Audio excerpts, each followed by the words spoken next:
Have you ever noticed when you're installing a new light fixture, the wire nuts they give you provided in the kit are always these cheap, thin plastic wire nuts. The problem with these is when you're hanging a light fixture, you have no helper nearby, you're all by yourself, you're trying to hold the weight of the light fixture with one hand, and you're trying to screw on these damn wire nuts with the other hand. Forget wire nuts. The better way is WAGO lever connectors. These lever nuts simply open up with this lever action. With the levers up, you simply insert the wire. It doesn't matter if it's solid or stranded. Now, when you lock that lever down, it is tight and it will hold the weight of the light fixture for you. Now, I always keep these WAGO wire connectors on hand. They come in a 2-port design, a 3-port design, and I've even seen up to a 5 different wire design. Okay, now to prepare for my new light fixture, I'm going to pre-install the wire nuts. That will enable me to hang the light fixture without having to support the weight with my other hand. Of course, turn off the power whenever doing electrical projects. This little trick right here will make changing out light fixtures so much easier. The new LED panel that we picked came with some unique mounting options. It has the old-fashioned screw-in socket if you're going from an existing socket. It has these lever spring designs. That's for a recessed light fixture up into the ceiling. And then it has some traditional mounting plates with the screw facing down. Now this LED light panel is pretty unique. It has different color decorative trims you can install.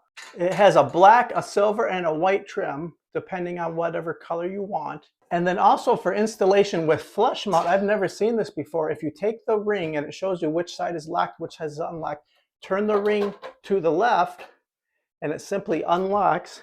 And now we have access to the light panel where it will be super easy to install. And we also have color temperature changing here.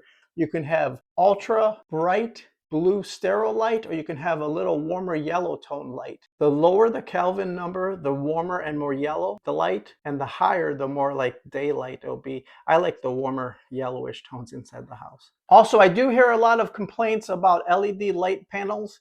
This one does have a design. If one panel fails, you should still have light in the other panels. Now in this installation, it's what's called a flush mount in the installation manual. It's the easiest of all the mounts. As long as the screws were sticking out, it would match. Now I measured this distance here between the openings, and I noticed I had adjustment screw holes in the crossbar. So I measured it, and I did need the widest setting possible, and now it should fit perfectly. As far as the wiring, we have black to black, white to white, and the green is always the ground, which is bare copper. Now in this one, I see it's yellow, but there is a flash, a stripe of green right there. So that is indicating that that's the ground wire. We could start with that, all the way in, lock it down.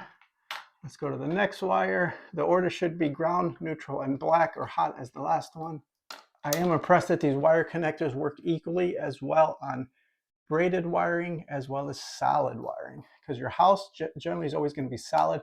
Your light fixtures are always going to be braided, and with the twist connectors, it's sometimes hard to connect the 2 different types. Okay, look Mom, no hands. That's the brilliance of these lock-in wire nuts. You can work without a helper. Next, we're going to fold up the electrical connections into our box.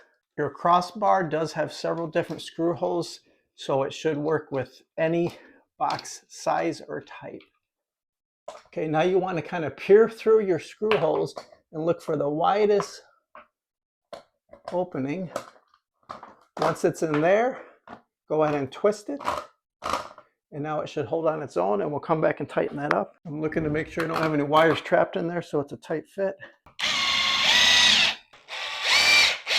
Okay, now before I put the cover on, let's do a power test. Let's turn on the power and flip the light switch on. Make sure I like it before we go any further. Amazing, we have light. And then we're going to come back with the diffuser ring and put that on. 3 locations. It is mounted with a sticker, so you can kind of line it up with that. Okay, there it is. Simple LED light installed. You've done it yourself. I'm proud of you. Use those lever lock connectors. They're called WAGO.